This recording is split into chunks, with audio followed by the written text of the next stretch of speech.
welcome, and make yourself comfortable. Let the world around you grow a little quieter, and if you enjoy these journeys through the lives of people who came before us, you are always welcome to like the video and subscribe to Human and Time. For now, there is nothing you need to remember, nothing you need to study. You only need to come with me. Imagine that the familiar world has fallen away. No road runs beneath your feet. No distant engine hums beyond the horizon. There are no roofs of tile or brick. No fields divided by fences. No lamps waiting behind windows. Even the night you remember belongs to another age, crowded with the glow of towns and the faint reflection of light against the sky. Here the land is wider. You are standing in what will one day be called the Paris Basin, near the Valley of the Seine, but there is no Paris, no France, no name for any of this that has survived to us. The year, if we force our own calendar upon it, is somewhere around 13,000 BC. About 15,000 years separate this place from the life you know. The people who live here are not creatures from some half-human past. They are Homo sapiens as you are. Their hands are shaped like yours. Their children learn by watching older hands. They recognize faces, remember places, make things, carry ornaments, share techniques, and leave behind traces of attention so fine that thousands of generations later, patient archaeologists will still be able to follow them. What separates you from them is not humanity, it is knowledge. The air is cool against your face. Across the open ground, the landscape stretches low and broad beneath a pale sky. This is not the deep forest that imagination often places around the Stone Age. In colder phases, this country can open into steppe. In milder intervals, scattered juniper, small birch, and pine may return in places, but the horizon remains exposed enough for distance to matter. The sky seems larger because so little interrupts it. Somewhere nearby, water moves. The Seine follows the valley, joined here by a smaller watercourse. Its presence helps explain why people return to this place. Water draws animals. Water shapes routes. Water settles into memory.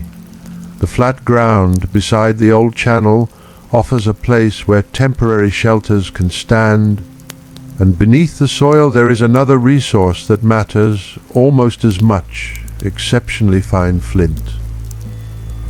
You do not yet know where to look for it. That is the first small difference between you and the people whose camp lies ahead. To your eyes, the ground is only ground. A scatter of stone is only stone. A faint depression means little. A line of tracks might tell you that an animal passed, but not necessarily what animal, how long ago, whether it was alone, whether others followed, whether the herd moved toward water, or whether the prints matter at all. The people here have spent their lives reading what you have forgotten how to see. And so, before hunger, before cold, before any imagined beast in the darkness, the Stone Age presents you with a quieter problem. You do not know the landscape. A breath of wind passes over the open ground. It carries the smell of damp sediment from the river margin, and very faintly something warmer. Smoke. You follow it. The camp does not rise like a village. There are no permanent walls, no streets, no gate. It is lighter than that, as though human life has rested upon the land rather than conquered it. Several circular shelters occupy the flat ground. Some are roughly 5 meters across. Their exact roofs cannot be recovered by archaeology because the wood hides sinew, and other organic materials have long disappeared, but the traces beneath them remain. Large stone slabs around some structures may once have helped hold down hide coverings. At the center of a shelter there is a hearth. The shape is simple. The knowledge inside it is not. The hearth draws your eyes first. The fire is not a theatrical blaze. It need not be. Heat gathers close to the stones. Smoke lifts and thins in the cold air. The smell of burnt wood mingles with hide and earth. Near the warmth, objects lie within reach. Pieces of flint, worked antler, fragments waiting to be used or repaired.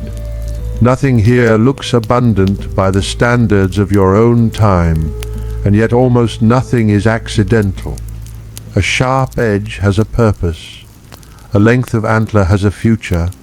A hide has already passed through many hours of labor. A small piece of flint may belong to a weapon whose wooden shaft will never survive long enough for archaeologists to see it. The people move around these things without ceremony because this is ordinary life. That may be the strangest feeling of all.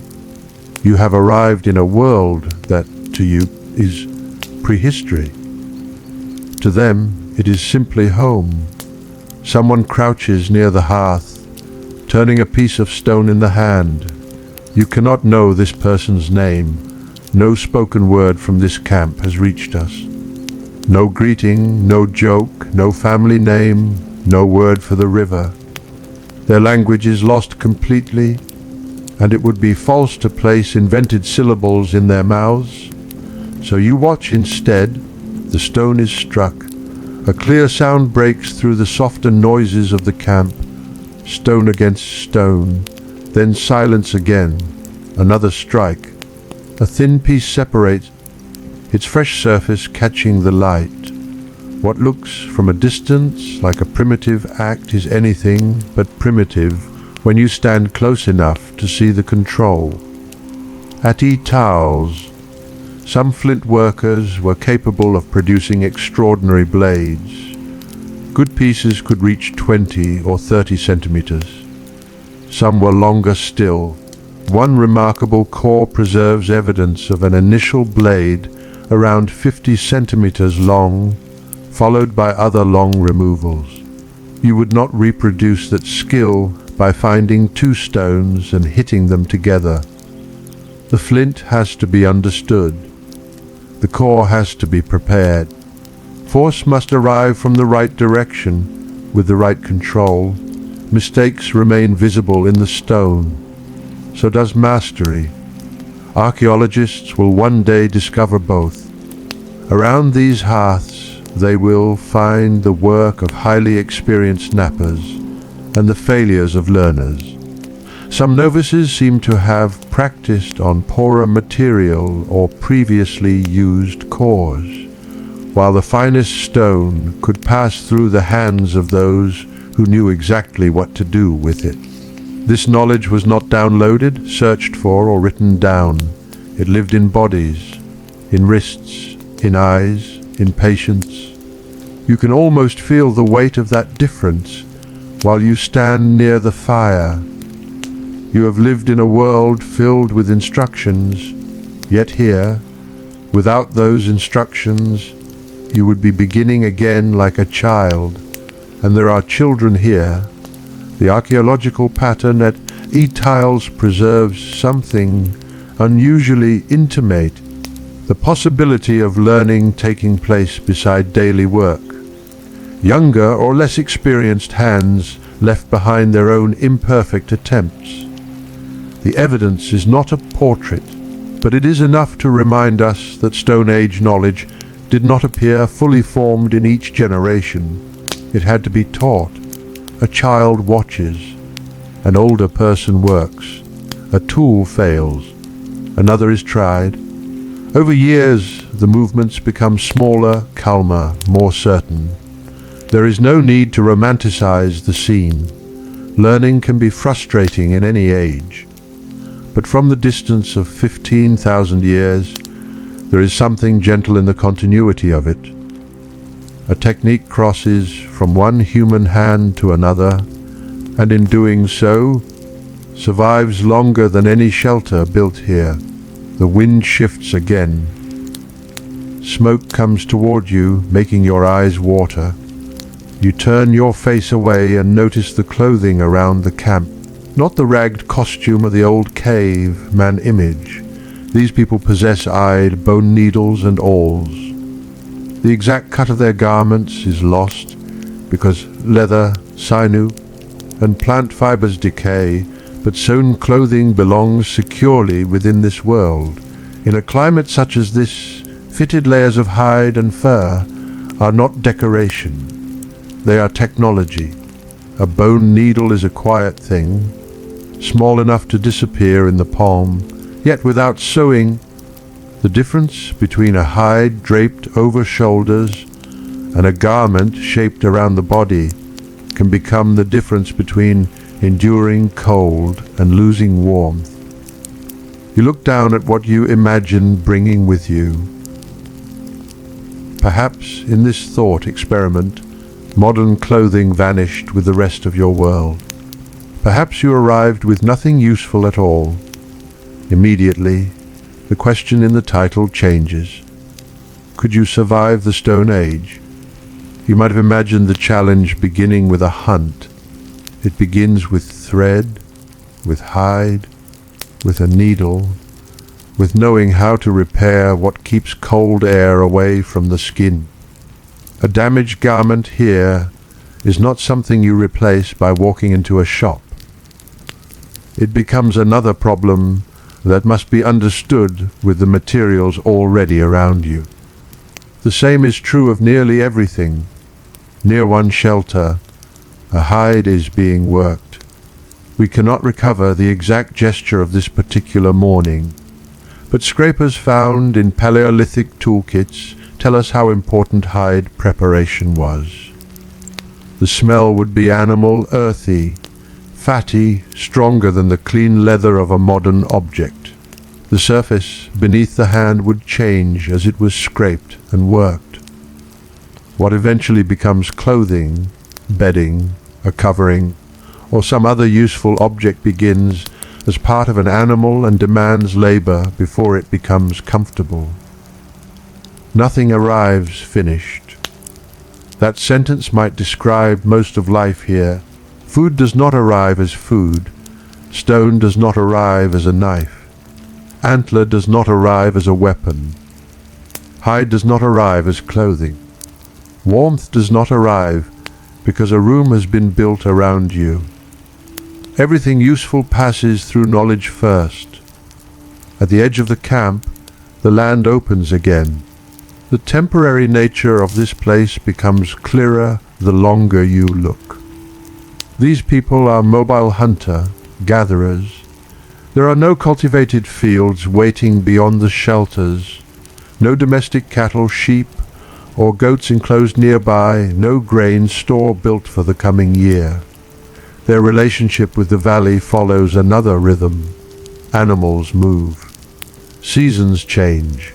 Resources become plentiful and then scarce. People return to places they know and leave again when it is time. Tiles appears to have been visited repeatedly. The camp was not a city, but neither was it a meaningless stopping place. It belonged to a remembered geography. That distinction matters. A modern person often imagines home as a fixed building. Here, home may travel. The shelter can disappear. The hearth can cool. The hides can be packed. The people can move. And still, a familiar bend in the river, a reliable source of flint, a hunting route, or a place where several families meet can remain part of home. The landscape itself carries the address. You begin to notice how social the camp is. This is not one desperate family alone against a hostile wilderness. The archaeological pattern suggests small communities of several families. Material moved between different shelter groups. Skills differed. People worked around both interior and exterior hearths. Some repaired hunting equipment. Some shaped stone. Young people learn. The precise division of labor by sex is not something we can safely reconstruct, and there is no need to force modern expectations backward onto them. It is enough to see that survival here is distributed. One person knows something another person needs. One hand passes a material to another. One generation teaches the next. The camp is an instrument made from human relationships. That may be why the silence between sounds feels so different from loneliness. The place is quiet, but it is inhabited. You hear low voices whose words you cannot understand. A flint strike, the scraping of hide, the crackle of the hearth, wind moving against a covering, water somewhere beyond. None of these sounds is loud. Together they make a world. You follow a path of trampled ground toward the river. The sediment feels softer beneath your feet. Near the water, the smell changes. Damp earth replaces smoke for a moment. The surface of the river catches the pale light, moving steadily through a landscape that has known no bridge, no embankment, no engine. Water is available here, but even this simple fact reminds you how dependent you are on knowledge. You should not imagine that every prehistoric person lived by drinking from whatever pool appeared before them without thought. Nor should you invent a system of water purification for which there is no evidence here. The safest truth is simpler: this camp stands close to water because water matters, and the people who return here know the valley. You do not. If you walked away now, how far could you go before the shelters vanished behind the low rise? Could you find your way back once the light changed? Could you recognize the river from another bend? Could you tell which direction a herd had gone? Could you identify a useful flint deposit if you crossed one? Could you recognize food in a landscape where there are no labels, no cultivated rows, no market stalls? The Stone Age does not need to threaten you. It only needs to stop explaining itself. You kneel and touch the cold ground. For the people here, this surface is full of information. For you, it is mostly texture. The difference is almost philosophical, though no one pauses to make philosophy of it. A world becomes home when its details stop being random. Perhaps that is true in every age. The streets, the sounds outside your window, the way you recognize weather before it changes, the ordinary knowledge of where food comes from and how doors lock and which machines can be trusted. All of that feels effortless because other people taught you how to live inside your own century. Take those systems away, and intelligence does not disappear, but confidence does. Behind you, another sharp crack of flint reaches the riverbank. You turn back toward the camp. The sun has climbed enough to change the light. Long shadows shorten. The hides of the shelters show their uneven surfaces more clearly. Figures move between hearth and open ground. One person carries a length of work material. Another examines a point. Hunting equipment belongs everywhere in this landscape because hunting matters deeply here. Reindeer and wild horse are among the most important large animals around Étiolles. They are not merely creatures appearing at the edge of the human world. They pass through food, clothing, tools, weapons, movement, and memory. A reindeer can become meat, hide, sinew, bone antler. A wild horse can sustain people as food. Yet an animal is never reduced merely by naming its uses. The hunters who pursue these herds must understand living behavior first. Tracks, movement, season, distance. The tendency of a herd to gather or separate. the shape of the land. This is not knowledge you can improvise once you become hungry, and hunger will come. Perhaps not yet. There may already be food in camp. Archaeology cannot reconstruct the menu of this exact morning, and the plant foods used at Étiolles are especially difficult to recover because organic remains preserve unevenly. We know that Magdalenian economies could include hunting, fishing, and gathering, and older Upper Paleolithic evidence shows that plant processing had deep roots. But we should not invent berries in a bowl or a specific root roasting beside the fire simply because such details sound vivid. So the camp remains honest in its uncertainty. There is meat because large game hunting is well attested. There are other foods the landscape may provide. But some things have vanished so completely that even careful archaeology must leave silence around them. That silence belongs here too. You return toward the fire. As you approach, your face warms before the rest of your body does. The contrast is immediate warmth on the skin, turned toward the hearth, cool air along your back. In a modern room, temperature surrounds you evenly enough that you rarely notice it. Here, warmth has direction. You lean toward it. Someone beside the hearth is looking at a narrow stone blade. The edge seems almost impossibly clean. Flint can become sharper than you expect, sharp enough that careless handling would punish you quickly. In your own world, a cut can mean antiseptic, a clean bandage, perhaps stitches if it is deep enough. Here, even a small injury changes character. The research does not give us a list of Étiolles medicines, and we will not invent one. What matters is simpler. Your body is not protected by a medical system waiting invisibly in the distance. A mistake stays with you. So does cold. So does damaged equipment. So does a failed hunt. Survival is not one dramatic moment. It is the accumulation of small things done correctly. A shelter secured before the wind strengthens. A point repaired before it is needed. A hide worked before warmth is lost. A cutting edge made without cutting the hand that holds it. A child taught before the older expert is gone. The morning continues without announcing that these are lessons. No one here is demonstrating the Stone Age for you. They are living.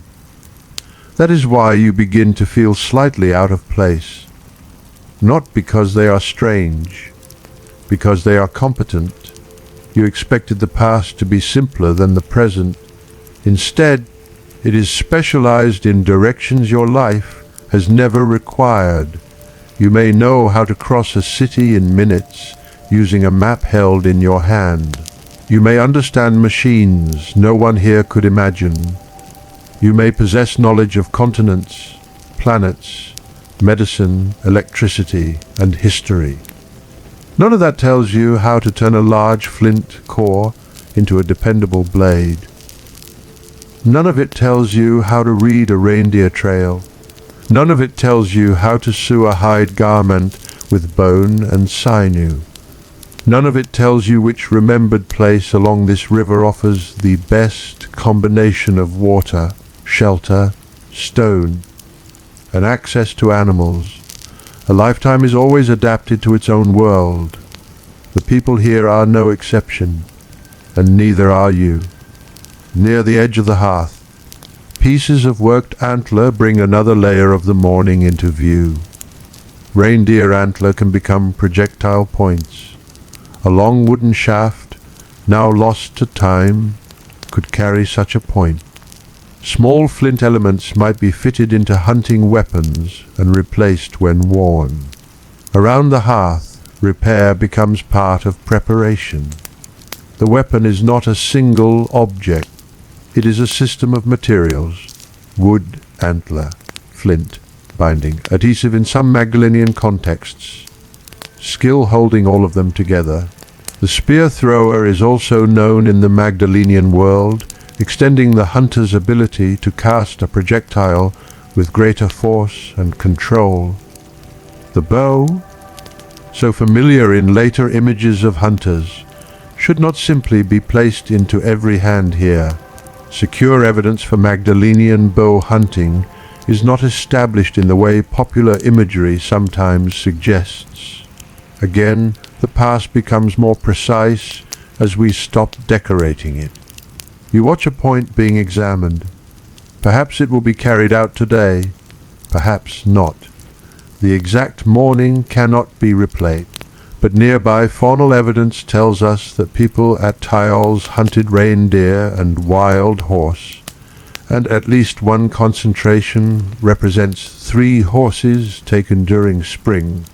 Other evidence suggests seasonal occupations in spring and summer, so imagine the air warming slowly as the day opens. Imagine tracks somewhere beyond camp. Imagine people who recognize those tracks before you even see them. The thought creates no panic. There is no need for a dramatic rush into the wilderness. Preparation is quieter than that. The camp seems to gather itself in small movements. A tool lifted, a point checked, a hide adjusted around the shoulders, eyes turned briefly toward the open land. If you are going with them, you understand only one thing with certainty. You will not be the person keeping anyone alive. For the first hours of your journey, survival means staying close enough to learn. The first steps away from the shelters feel ordinary. No one raises a voice. No one performs a ritual that archaeology has preserved for us.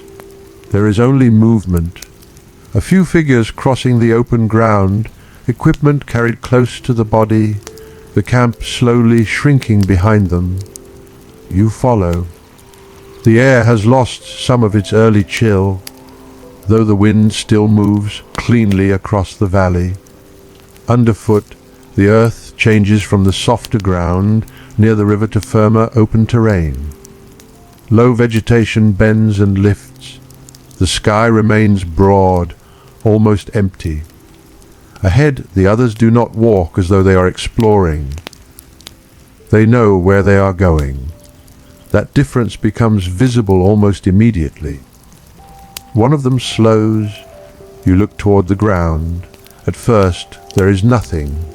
Then you begin to notice a disturbance, compressed soil, a broken stem, perhaps the edge of a print. To you it is incomplete. To the people beside you it belongs to a larger pattern. A track is never only a track. Its direction matters. Its freshness matters. The number of animals matters. The way one print overlaps another matters. The land itself becomes part of the evidence. Hunters in this world depend not simply on strength, but on close knowledge of animal behavior, seasonal movement, feeding habits, and the spaces through which herds pass. That knowledge has been accumulated over lifetimes and handed from older people to younger ones. You begin to understand why yesterday's map, if you had one, would not be enough. A map might tell you where the river lies. It would not tell you what moved through this patch of ground after the last wind. The group continues. No one needs to explain the marks aloud for you to feel how much attention they receive. A head turns. A hand touches the soil. Eyes move from the ground toward the horizon and back again. The hunt begins long before a weapon is raised. It begins in observation. The landscape seems quiet, but it is not empty. Somewhere beyond the low rise, reindeer may be moving. Elsewhere, wild horses may cross the open ground. Both are deeply important to the people of Étiolles. Their remains survive in the archaeological record, and the traces of hunting reveal not a single fixed method, but different choices suited to different situations. Sometimes only a few animals were taken. Elsewhere in the broader Magdalenian world, large communal hunts could involve many more. There is no universal Stone Age hunt. There are only people making decisions in a particular place, in a particular season, with the animals actually before them. The wind presses lightly against your face. One of the hunters stops again. This time, even you can see the tracks more clearly. The impressions are deeper where the ground is softer. You kneel. The soil feels cool under your fingertips. The others do not need your help. That realization comes without embarrassment now. You are no longer pretending that modern life has prepared you for this. Your intelligence has not vanished. It is simply pointed in the wrong direction. If someone asked you to operate a familiar machine, navigate a city, read a modern sign, understand a clock, use a kitchen, open a sealed package, or search for information, your competence might return instantly. Here, competence has another vocabulary: track, wind, stone, distance, weight. Season, you rise and keep walking. The pace is steady. The hunters do not race across the steppe. Energy matters too much for needless movement. Equipment must be carried out, and if the hunt is successful, useful parts of an animal must be carried back. Already the body begins to tell you what the archaeological record cannot. Walking all morning in open country is work. The ground is uneven. The air dries the mouth. The sun warms one side of the body while the wind cools the other. Your clothing, if it were made as theirs would have needed to fit well enough for movement and protection. A loose hide thrown over the shoulders might look dramatic in a painting, but it would become an inconvenience quickly. The presence of eyed bone needles and awls in Magdalenian life reminds us that clothing was shaped, joined, and maintained. You notice a seam along a hide garment worn ahead of you. The exact stitch is beyond our certainty. The principle is not. Someone made this. Someone pierced the material. Someone drew thread through it. Someone may have repaired it more than once. The people walking here carry dozens of small technologies on their bodies without ever calling them technologies. A fastening, a point, a cutting edge, a binding, a sewn layer, a carrying strap that archaeology may never recover. The Stone Age is often pictured as an age of stone because stone survives. But much of the world around you is made of things that will disappear. Wood will rot, hide will decay, sinew will vanish, plant fibers will return to the soil. The archaeological record is biased toward what endures. You are walking through the missing half of prehistory. A wooden shaft rests in one hunter's hand. At its end, antler and flint transform it into something far more precise than a sharpened stick. The projectile point can be made from reindeer antler. Small stone elements may contribute cutting edges. When damaged, such weapons can be repaired around the hearth rather than discarded entirely. Again, survival depends on maintenance. Modern life has taught you to replace things. This world teaches repair. The difference seems small until every useful object has cost hours of work. Ahead, the group changes direction slightly. The reason is not explained to you. Perhaps the tracks change. Perhaps the wind does. Perhaps something on the horizon carries meaning that you cannot read. You follow because following is the only skill you possess that belongs here. For a long while, nothing happens. That is important. Real hunting is not a sequence of constant action. There is walking, waiting, looking. listening. There is the decision not to move. The open country makes distance deceptive. A dark shape can seem near until you realize how much empty ground lies between you and it. Eventually, figures ahead lower themselves. You do the same. The earth feels dry beneath your knees. Now you see movement. Far across the open land, a small group of animals crosses slowly through the pale vegetation. At first, they are only forms. Then shape becomes clearer. Reindeer. The people around you have known animals like these all their lives. You have seen photographs. That is not the same thing. A photograph does not move with wind. It does not turn its head before you understand why. It does not disappear behind a low fold in the ground and force you to predict where it will emerge. It does not ask you to approach without being noticed. The distance between recognizing an animal and hunting it is filled with knowledge. You stay low. No one whispers instructions for your benefit. The silence itself becomes instruction. Your breathing suddenly feels loud. Clothing brushes against clothing. A small stone shifts beneath one hand. You stop moving. The others are patient. Perhaps this is one of the great differences between modern expectation and Paleolithic survival. You imagined courage. They require restraint. A hunter who understands animals does not need to prove anything to the landscape. The group watches. Time passes. Cloud shadow moves over the ground. The reindeer continue. There is no dramatic music here. Only wind, only breath. Only distance narrowing slowly enough that you are not sure when the change began. The people beside you have been taught how to judge that distance. They know the capabilities of their weapons. A spear thrower in Magdalenian life could increase the force and control of a cast projectile. Such a tool is not magical. It does not remove the need for accuracy, judgment, and practice. It turns learned movement into greater mechanical advantage. You imagine trying it for the first time. The thought is almost humorous.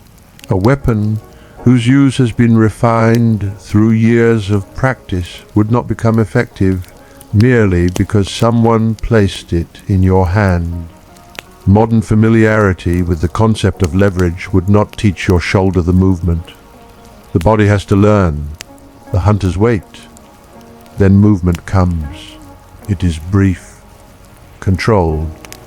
A projectile leaves the hand of someone ahead. The exact details of a specific Étiolles hunt are lost to time, and we need not invent a heroic strike. What matters is that these communities did hunt reindeer and wild horses successfully, and that the weapons around their camps preserve evidence of use and repair. The animals move. The quiet landscape changes for a few moments as bodies accelerate across it. Then distance returns. No shout follows. No celebration rises. The group waits before moving again. You realize how easily a dramatic retelling could distort this world. For the people here, hunting is not spectacle.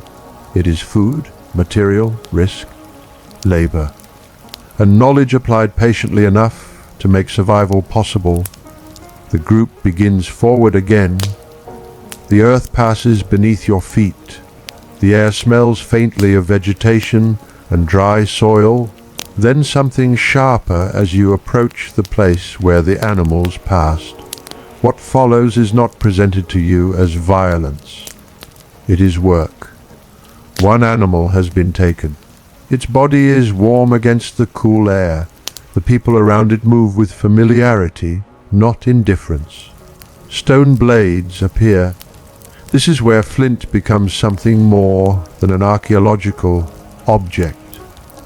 A well-made blade can cut hide and flesh with extraordinary effectiveness. The same material that looked almost decorative beside the hearth now becomes indispensable. You keep your hands away from the edge. A careless cut here would be foolish. The carcass will not simply be lifted whole and carried back across the landscape. Evidence at Étiolles suggests that hunters may have selected particular portions and transported valuable parts to camp. Weight changes every decision. Meat has weight, hide has weight, bone has weight, antler has weight. The human body can only carry so much. So the animal is processed where it lies. This is another knowledge system you do not possess. Where to cut, how to separate, which parts matter most, how much can be transported, which materials are useful now and which can wait. The blade passes through hide. The sound is soft. There is the smell of fresh animal tissue, warm and metallic, mixing with cold air and earth. You look away toward the open land. Nothing about the horizon has changed. The river still lies beyond sight. Wind still moves through the low vegetation. For the reindeer, a life has ended. For the people around you, the day continues. No philosophy is spoken, yet the relationship between humans and animals here is impossible to reduce to a simple word like prey. The animal will become food. Its hide may become protection. Its sinew may become thread or binding. Its bone may become tools. Its antler may become part of another hunting weapon. The body moves through human life in many forms. Later, perhaps animals like this will also appear in art. Magdalenian people did not only consume the creatures around them, they depicted them, engraved them, carried their forms into objects and images. The hunted animal could also occupy the imagination. That complexity feels familiar. Humans have always been capable of needing something and wondering at it at the same time. You watch the work continue. A scraper is not needed in the same way here as it will be later when hide is prepared more thoroughly, but the broader toolkit becomes easier to understand now. Blade, scraper, biren, awl, needle, projectile point. Each exists because an animal body, a hide, a bone, a shaft, or a garment presents a different problem. The idea of a single universal Stone Age tool begins to disappear. There are tools for tasks, and tasks for people who know how to perform them. The sun is higher. Warmth settles briefly on the back of your neck when the wind weakens. Someone hands a portion of material to another person. No part of the movement is hurried. A carrying load begins to form. You wonder how much of the day remains. Without a clock, time is not absent. It is simply read elsewhere. The height of the sun, the temperature, the length of shadow, the hunger in the body, the distance still to walk, the needs waiting back at camp. You do not know the hour. You know that morning has deepened. Perhaps this is enough. The return begins gradually. The group carries more than it brought out. Your own shoulders would notice the difference immediately if you were given even a modest load. There are no smooth paths. Every step must adjust to uneven ground. The hunters remain alert. Success has not erased the landscape. Tracks still matter. Direction still matters. Weather still matters. You begin to understand that nothing in this day occurs as an isolated event. The hunt began with the camp, with repaired weapons, with clothing, with yesterday's knowledge, with remembered routes. Now the successful hunt feeds tomorrow's work. Meat returns, hide returns, bone and antler return. Those materials will become meals, garments, bindings, tools, points, and perhaps objects whose meanings we can no longer recover. Life circles through materials. Nothing stays one thing for long. On the walk back, you notice a stone beside your foot. For a moment you wonder whether it is flint. You pick it up. It feels heavy and cold. The surface looks promising to you. One of the others glances at it. The glance lasts only a moment. You understand nothing from the expression, but suddenly your stone seems less impressive. You put it down. Somewhere near a camp lies the remarkable flint resource that made Étiolles especially valuable. Large blocks of high-quality material could be found within roughly half a kilometer of the settlement. To you, half a kilometer sounds trivial. To a skilled napper, the quality of stone within that distance could shape an entire technical world. A large core can contain possibilities that you cannot see. The expert sees future blades. The novice sees a rock. You smile inwardly at the thought. Earlier, you worried whether you could kill a reindeer. Now you are not certain you could select the right stone.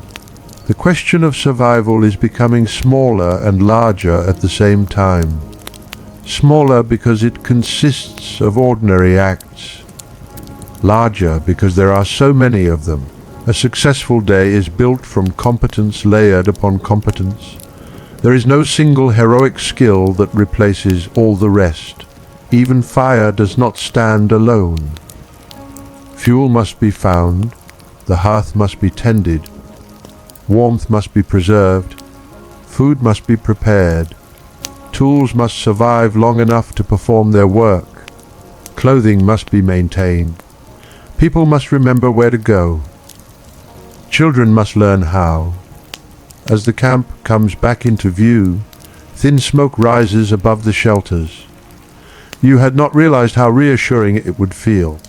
The shapes are low against the open land, almost fragile at this distance, yet everything necessary for human life seems to gather around them. People remain behind. A hearth remains warm. Tools remain near the places where they were last used. The camp did not wait passively for the hunters. Work has continued. This is not a world divided simply into hunting and resting. There are hides to prepare, stone to shape, equipment to repair, food to process, children to watch and teach, water to carry, materials to sort. A person near one of the exterior hearths raises their head as the group approaches. No dramatic welcome follows. The returning load explains enough. The smell of smoke grows stronger. After hours in open air, the heat near the hearth feels almost heavy. You lower yourself to the ground. Your legs are grateful. The others begin immediately to reorganize what has been brought back. Meat is separated. Useful materials are placed where they can be worked. The animal that moved through the landscape earlier is already entering the material life of the camp. A strip of hide catches the light. An antler section lies near stone tools. The boundary between nature and technology is almost impossible to find. One becomes the other through human hands. Nearby, a younger learner is again working with flint. The timing feels almost too perfect, though it is simply part of camp life. After watching experienced hunters read the landscape, you now watch another form of reading. The stone has its own grain, fracture, angle, and resistance. The learner strikes. A flake separates badly. The shape is not what was intended. There is no need to imagine ridicule. The archaeological evidence already tells us enough less skilled nappers made mistakes, practiced and worked their way through material differently from experts. The mistake itself is part of history. You look at the discarded flake. 15,000 years from now, someone may recognize in that failure the hand of a beginner. It is an extraordinary thought. Mastery leaves traces. so does learning. The child, or perhaps adolescent, tries again. The sound of stone against stone enters the rhythm of the afternoon. You notice now that the camp contains several centers of activity rather than one. An interior hearth belongs to shelter life. Exterior hearths create other spaces. People gather differently around each. Objects move between them. Perhaps meat is being handled in one place while stone is worked in another. The exact choreography of this day cannot be recovered, but the archaeological pattern reveals organization rather than randomness. Even refuse has a geography. Where people sat matters. Where flakes fell matters. Where bone accumulated matters. Where a hearth burned matters.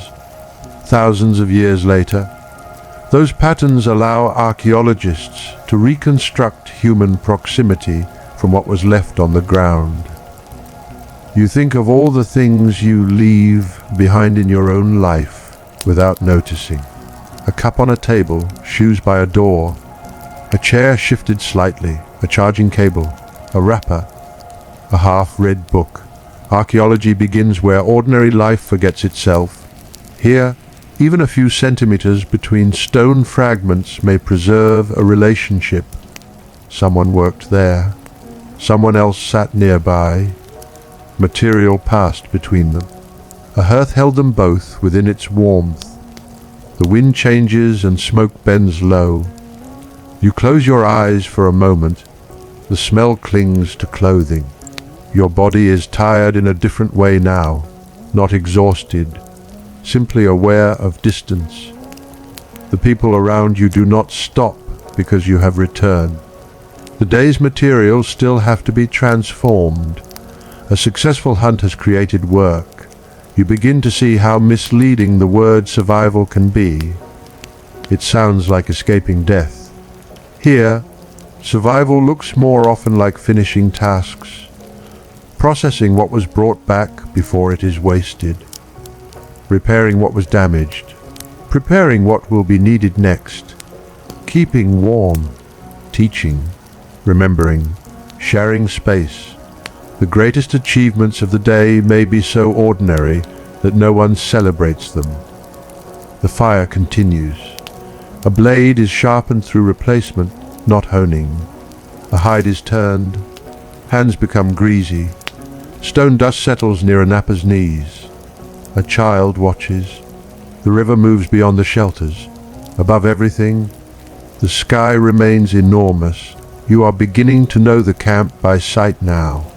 Not well, but enough that each shelter no longer seems interchangeable. One hearth has larger stones around it. Another work area contains more flint debris. A path toward the water has become obvious. The landscape is gaining detail. This is how knowledge starts. Not as mastery, as recognition. Perhaps tomorrow you would remember where the river lies. Perhaps after many days you would recognize the good flint. Perhaps after years you might read tracks without needing another person to point. But the Stone Age does not grant those years simply because you have arrived. You are living inside the first day, and the first day is still moving. The sun has begun its slow descent, though the light remains strong across the valley. Shadows lengthen beside the shelters. The air cools slightly when a cloud passes. Near the hearth, the smell of meat and smoke deepens. The camp has entered that part of the day when what was gathered from the landscape must be turned into something that can carry people through the hours ahead. You watch a pair of hands for a scraper and draw a hide closer to the fire. The scraper moves slowly across the hide. There is no hurry in the motion. A hand draws the material taut. Another guides the stone edge. The sound is soft and repetitive, almost dry, unlike the bright crack of flint being struck nearby. Each pass changes the surface only a little. You sit close enough to feel warmth from the hearth against your knees. The other side of your body remains cool. Once again, temperature has direction here. The hide in front of you is not yet a garment, not yet a shelter covering, not yet anything that a modern person would call finished. It is simply material in transition. That transition requires time. You begin to understand how deeply labor is hidden inside every useful object in this camp. A piece of clothing may begin with a hunt. The animal must be found, approached, taken, processed, the hide separated, cleaned, worked, cut, pierced, joined, maintained, if damaged, repaired. By the time it rests against a human body, it contains many hours that no one can see. The same is true of the needle used to sew it. Bone must first become available. Then someone has to understand how to shape it, smooth it, pierce an eye through it without breaking the piece, and use it with thread made from material that has itself been prepared. A small object carries an entire chain of skill. You look again at the scraper. The stone fits comfortably in the hand of the person using it, not because stones naturally fit human hands, but because this one has been selected and shaped for a purpose. Your own hand feels strangely empty. In your world, tools wait everywhere. There is usually one designed for the problem you face, and if there is not, there is often another object close enough to substitute. Here, improvisation still exists, but it rests on intimate material knowledge. You cannot simply want a tool. You must know how to make one. A gust of wind presses smoke across the ground. For a few moments, everyone near the hearth leans slightly away, eyes narrow. Then the wind changes again and the smoke rises. Nothing is said about it. The moment disappears. Around you, the afternoon continues. A younger person carries small pieces of flint from one work area to another. Near a separate hearth, someone examines a length of antler. A few meters farther away, debris marks the place where stone has been worked repeatedly. The camp is becoming legible now. Not fully, but enough that you notice patterns where earlier you saw only objects. There are places for particular kinds of work, places where people sit, places where waste accumulates, places where useful materials are kept close. The shelter interiors and the spaces beyond them are connected, but they are not identical. Archaeologists will later learn to read these arrangements. They will refit broken flakes to the cores from which they came. They will follow distributions across the ground. They will notice that some people seem to have been more skilled than others. They will infer movement and exchange between neighboring shelters. The soil beneath your feet is already becoming an archive. No one here knows that. No one needs to. The people living around you are concerned with the day itself. A piece of meat lies near the working area, separated from what was brought back from the hunt. The smell of smoke has begun to settle into everything. Clothing, hair, hide, hands, meat. Even the air close to the shelters seems to hold it. Farther toward the river, the air will be cleaner. Here, smoke means human presence. You imagine walking alone across the open country later, looking back and seeing only that thin line rising. It would be enough to tell you where warmth is, where people are, where the known world has gathered. The thought makes the camp seem larger than it is. Several shelters, a few hearths, a small number of families. Yet to someone who depends on those people, the distance between camp and empty landscape could be the distance between knowledge and uncertainty. You think again of the question you brought into this world. Could you survive? The answer is no longer waiting in some distant crisis. It is present in this hide. If the weather cools and you do not know how to prepare clothing, someone else must do it for you. It is present in the flint debris. If your cutting edge fails, someone else must make another. It is present in the antler point. If a weapon breaks, someone else must understand how to replace the damaged part.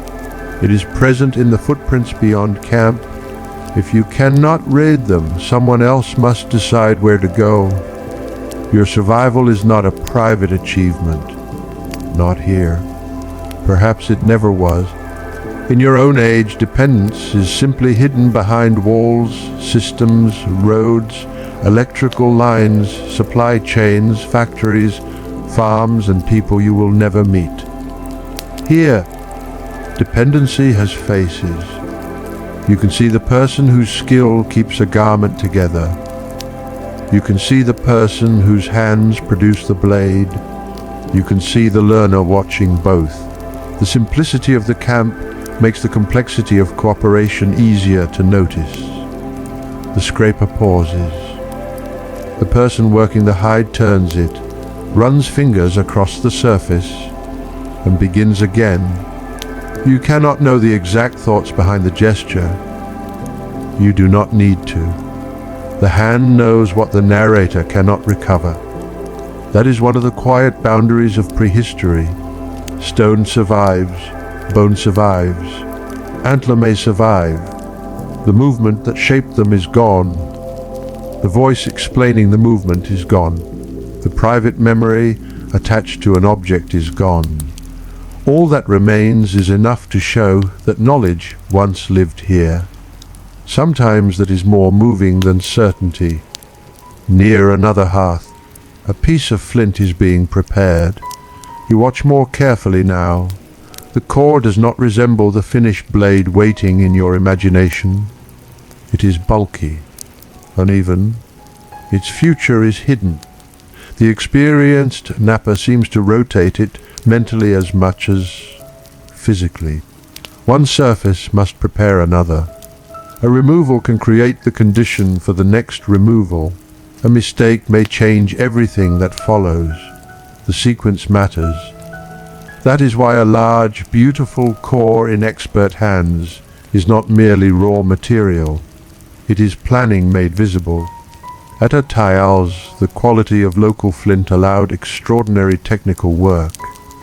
The deposit lies close to camp. Large blocks could be obtained without carrying them across enormous distances. But abundance does not remove the need for skill. A mountain of excellent stone would not make you a napper. You know this now. The first few blows might produce something sharp by accident. Producing the shape you intend is another matter. Producing it repeatedly is another. Producing unusually long blades without destroying the core is another still. The expert strikes. The sound is clean. A blade separates. Several people nearby barely react. Mastery is ordinary when you grow up beside it. You find that reassuring. Human beings have always lived among skills they do not personally possess. No one individual must know everything. The community carries more knowledge than any one mind. Perhaps this is one reason groups can move through demanding landscapes where a solitary person would quickly become vulnerable. Knowledge is distributed. A hunter may rely on a napper. A napper may rely on someone skilled in preparing hides. A child relies on everyone. The old rely on the young in ways the ground can no longer tell us. The exact structure of those relationships is lost. But the flow of material between people at Étiolles makes isolation difficult to imagine. You look toward the shelters. A few ornaments catch the light on someone moving between them. Small things, a tooth, a shell, perhaps another perforated object. Adornment belongs in this world too. That detail changes the atmosphere more than expected. A survival caricature would remove everything not immediately necessary. Food, fire, weapon, shelter, nothing else. But people rarely live by necessity alone. Magdalenian communities carried and wore ornaments. Shells appear far from their natural sources. At Étiolles, some came from fossil deposits tens of kilometers away. Others connect the site to much more distant regions, including the Atlantic world. The object on a person's clothing may be tiny. Its geography is not. It suggests movement beyond the valley. Encounters, exchange, journeys, connections between groups who did not spend every day together. The people here are not trapped inside a small circle of familiar ground. They belong to wider networks. Raw materials travel, styles travel, ideas travel. Perhaps stories did too, though their words are gone. You look at the shell again. For a moment the open steppe does not seem empty at all. Invisible routes stretch away from it. Some lead toward other camps. Some toward places where different stone can be found. Some toward distant water. Some toward people whose faces are known here, but who are not present today. A portable ornament may hold the memory of one of those routes. You cannot prove whose memory, so you leave the silence around it. The afternoon light grows softer. Across the camp, shadows lengthen enough to begin joining one another. The wind has cooled. You notice it first along the fingers, then at the face. Someone draws clothing more closely around the body.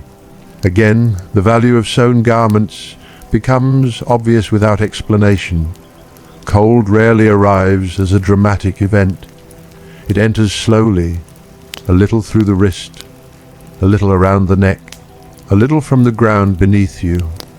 If clothing fits badly, warmth escapes through every weakness.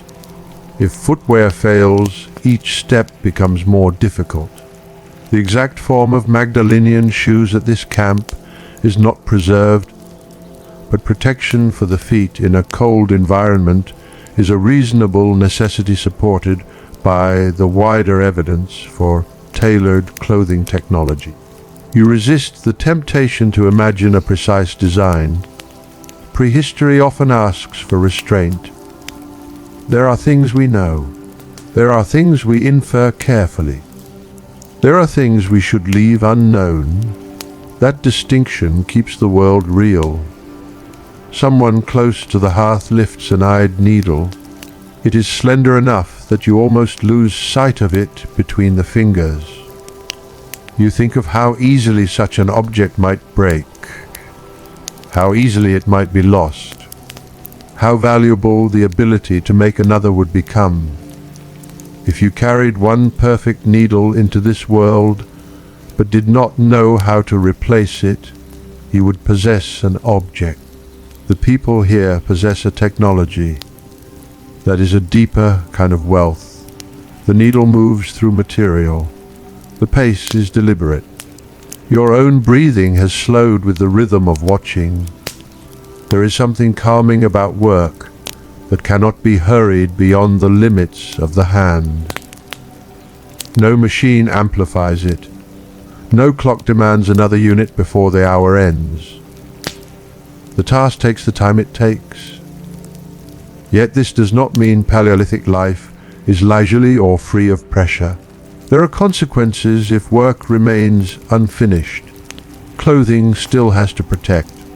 Food still has to last long enough. Weapons still have to function. The calm you observe comes not from the absence of necessity, but from familiarity with it. People who know their work do not need to dramatize every step. The hide is folded. The scraper is set aside. another task begins. There is no boundary announcing the change. The camp breathes from one activity into another. This is how the day itself seems to move, not in chapters, in overlapping needs. Near the fire, food is being handled. We cannot safely invent a particular recipe. There is no need to. Heat meets stone, and human hands are enough. Magdalenian diets were broader than the caricature of endless large game meat, and gathering and fishing also belonged to the wider economic world. Plant foods, however, preserve poorly, and the exact vegetables or gathered foods used at Étiolles are not ours to name with confidence, so the meal remains partly hidden. Perhaps that uncertainty brings you closer to the truth than a beautifully invented bowl ever could. You know only what the evidence permits. The aroma near the fire is richer now. Animal fat warms, smoke folds around it. Your body responds before thought does. Hunger arrives. After the walking and the cold air, food matters differently. You remember how easily you once separated eating from landscape. Food appeared in rooms, on shelves, in packages. Here, the distance between the animal moving across open country and nourishment beside the hearth is only a few hours. You saw part of that distance yourself. The experience does not make the meal more dramatic. It makes it more connected. One thing becomes another. Reindeer becomes meat. Antler becomes point. Hide becomes clothing. Bone becomes needle. Stone becomes blade. Wood becomes shaft. The landscape passes through human hands and returns in changed form. Waste exists, but so does an intense awareness of material possibility. You begin to see why the archaeological remains of animals cannot be read simply as discarded bones. A fragment may carry cut marks. Another may have been selected for tool production. An antler can preserve the sequence of removal and shaping. The body of an animal becomes an archive of decisions. Someone hands food across the hearth. You accept what is offered in this imagined moment without assigning it a form the evidence cannot support. Warmth reaches your fingers. The smell is strong. For a while, no thought is necessary. You eat. The camp becomes quieter in a different way. Not silent, simply settled. Work continues around the edges. A tool is still being handled. Someone shifts fuel in the hearth. A child moves closer to an older person. The river sounds faintly beyond the shelters. This is not a feast. It is enough. Perhaps the most important word in survival is often enough.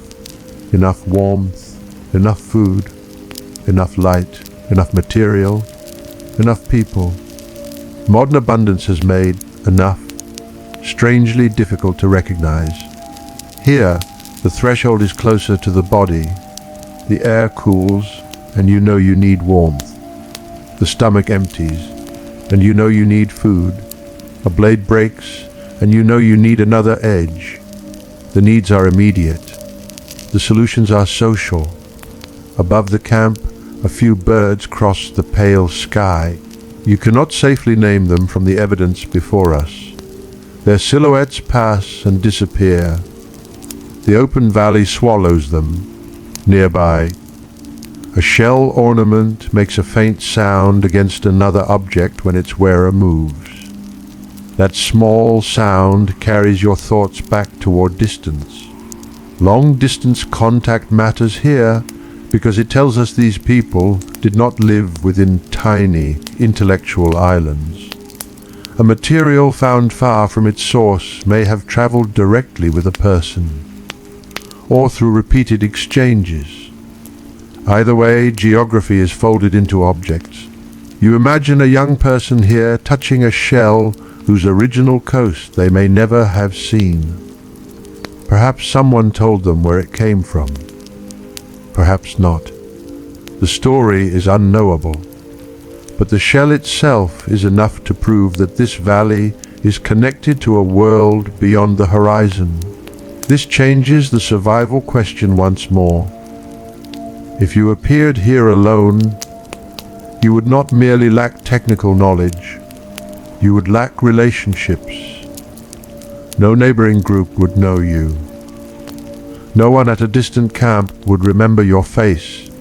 You would have no inherited rote, no shared history, no relative expected somewhere beyond the river, no person carrying news from another valley.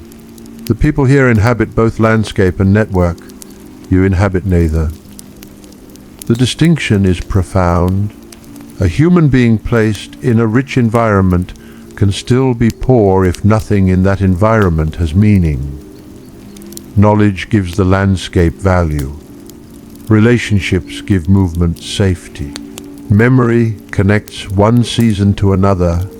You look around the hearth at people whose names will never be known and understand that each of them stands inside a web you cannot see. The sun sinks lower. The sky near the horizon warms slightly while the upper air remains pale.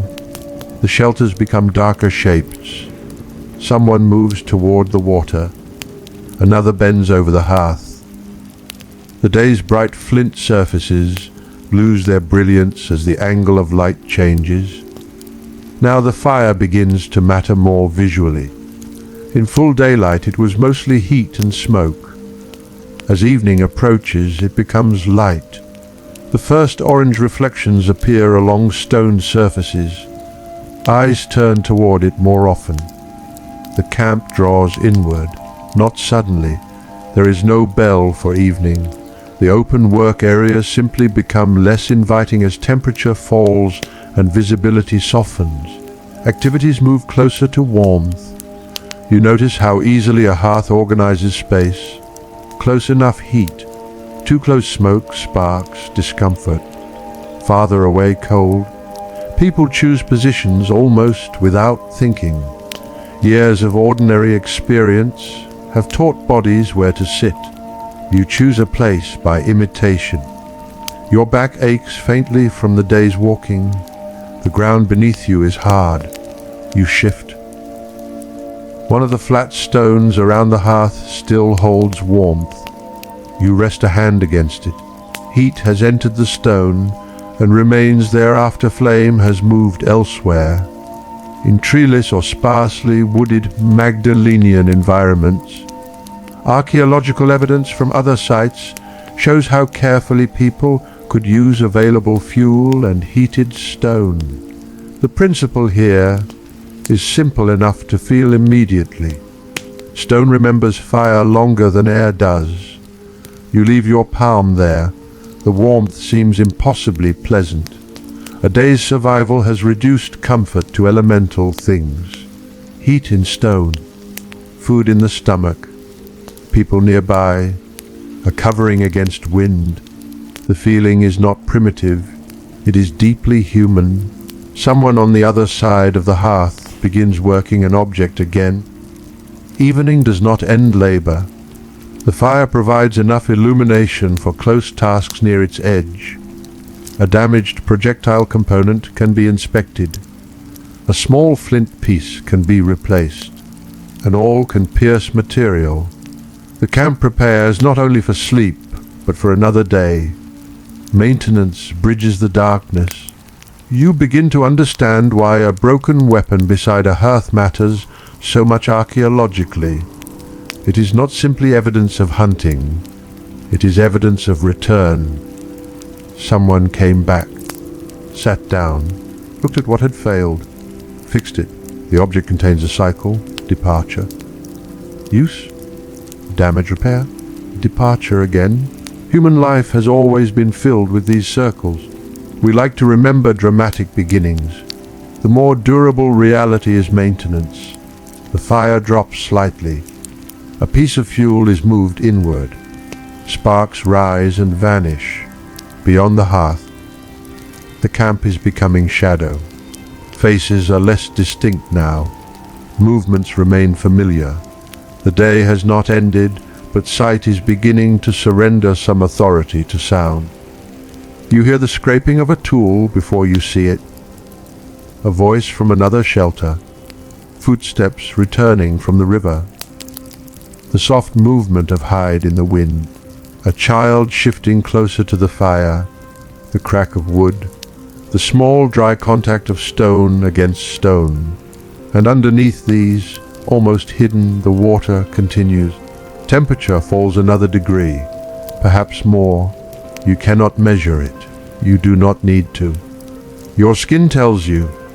The warmth of the hearth becomes more valuable with every passing minute. You pull the covering closer. Across the fire, hands continue their patient work while the last broad light fades from the open valley. The valley beyond the shelters slowly disappears. First the far ground loses its detail. Then the low vegetation becomes a single dark surface. The river remains only as sound, a soft movement beyond the reach of the hearth. Now the fire defines the world. Its light does not fill the camp. It gathers people into small islands of visibility and leaves everything beyond them uncertain. A face leans forward and becomes clear for a moment. A hand reaches toward the stones. An antler point turns in the glow. Then someone shifts backward, and half of that detail dissolves again. The darkness is not empty. It simply begins closer. You sit with your back to the night and feel its coolness pressing through the layers of clothing. The side of your face nearest the flames is warm.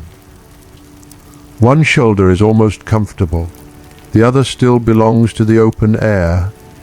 There are no lamps waiting beyond the shelter. No distant town glows on the horizon. Nothing separates this darkness from the darkness over valleys hundreds of kilometers away. For most of human existence, night has been this complete. The fire cracks softly. A spark rises, brightens for a heartbeat, and disappears. Around you, work continues in smaller gestures. The large movements of the day are over. No one is crossing open country now. No one is carrying a fresh load back from the hunt. Instead, the hands near the hearth turn toward tasks that can be completed within the circle of light.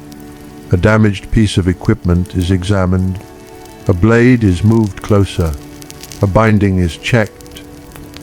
Someone touches the edge of an antler point with a thumb, feeling for what the eyes cannot easily see. The darkness makes touch more important. That shift feels natural. Earlier the world was carried mostly by sight tracks, horizon, movement, stone, animals. Now sound and texture take over. The roughness of hide beneath the fingers. The warmth stored in a hearthstone. The hard smoothness of worked antler. The almost glass-like sharpness of flint. The dry movement of wood. Each material announces itself differently in the hand. You begin to understand why human technology here cannot be separated from sensation. A skilled person does not merely know what an object looks like. They know how it should feel, how heavy it should be, how the surface changes when work is nearly finished, how a point should balance against a shaft, how a hide should respond after enough scraping. Knowledge lives in the fingers as much as in the mind. The fire settles lower for a moment. Someone adds fuel. The flame returns slowly, not dramatically, licking along the darker wood until the light expands again. No one applauds the return of warmth. Fire is too ordinary for that. Yet your own attention remains fixed upon it. You still think like someone who has arrived from another world. You know that fire matters. The people around you know exactly how it matters. That difference is becoming familiar. There is a gap between recognizing importance and possessing competence. you can recognize that a hide is valuable. You cannot necessarily prepare it. You can recognize a good weapon. You cannot necessarily repair it. You can understand that fire must remain alive. That does not mean you know how to manage fuel efficiently in this particular landscape. Throughout the day, the same lesson has returned through different objects. Awareness is not skill. Near the edge of the hearth, a small ornament catches the light again. It hangs from clothing and disappears when its wearer turns away. Perhaps shell, perhaps tooth. Something pierced carefully enough to be carried. There is no immediate survival function visible in it. It does not cut. It does not warm. It does not throw a projectile farther. And yet someone chose to keep it. Someone invested time in it. Perhaps someone carried it across distance. That small object quietly resists the idea that life here is nothing but survival. The word survival can become a kind of blindness. It makes us imagine that people in difficult environments spent every waking moment merely avoiding death. But humans decorate. They shape. They remember. They carry objects beyond necessity. Magdalenian communities wore ornaments made from shells and animal teeth. Materials sometimes traveled over considerable distances. At Étiolles, some shells originated from fossil deposits many kilometers away, while others point toward even wider connections. The object beside the fire may therefore carry more geography than anything else in camp. You cannot know its personal meaning. Perhaps that is the important part. Not everything preserved from the past comes with an explanation. Some objects survive more clearly than their stories. A shell can cross 15,000 years. The reason someone valued it cannot. You watch it move with the person's breathing. A small pendulum of lost meaning. Beyond the shelter, the wind changes. The hide covering responds with a faint movement. No rigid wall stands between you and the weather. The shelter moderates the world rather than erasing it. Cold still announces itself. Wind still has a voice. Smoke still chooses where it wants to go. A modern room often succeeds by making the outside disappear. This place succeeds by making the outside bearable. The difference is subtle. It changes the way you hear the night. You are never completely separated from the valley. Somewhere beyond the firelight, animals may still be moving. The river continues. The ground cools. The sky deepens above the camp. You glance upward. Without modern artificial light, the stars are not scattered decorations. They occupy the entire sky. The Milky Way stretches with a clarity unfamiliar to anyone raised beneath the glow of cities. The people around you have seen this all their lives. You cannot know what names they give the stars. You cannot know what stories they connect to them. You cannot assign them constellations from later cultures. The sky comes to us without their words. Still, it would have been present every clear night. A repeated ceiling above repeated journeys. The same stars over this camp, the same stars over distant groups, the same changing sky above people traveling between valleys. No philosophy needs to be spoken. The night itself already places a human life against something much larger. A person may move from one camp to another. A group may leave this valley and return in another season. A shelter may stand for a few days and vanish. But the sky remains where memory expects it. Perhaps that constancy matters in ways archaeology cannot measure. You let the thought pass. Near the hearth, someone is turning a small object in both hands. It is stone, not a tool. The surface bears marks.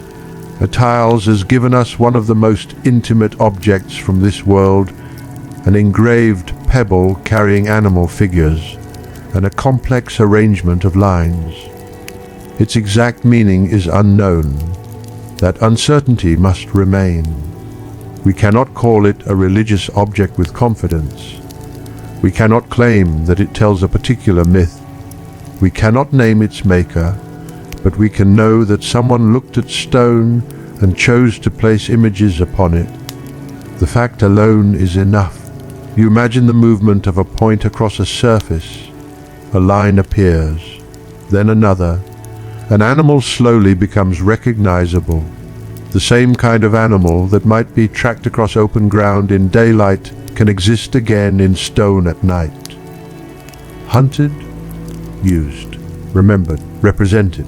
Perhaps that is why Magdalenian art feels so close despite the distance between us. The animal world did not remain outside the human mind. It entered image. A body crossing the step could later become a few carefully cut lines. Stone could hold motion. You watch the small object in the firelight without forcing an explanation upon it. The refusal to explain everything is part of living honestly in the past. Some doors remain closed. That does not make the room behind them empty. The person holding the stone runs a finger along one edge nearby. Another voice responds to something said. A few others listen. You cannot understand the language. No fragment of it has survived, but the exchange reminds you that technical knowledge is not the only thing passing between people. Speech fills the camp.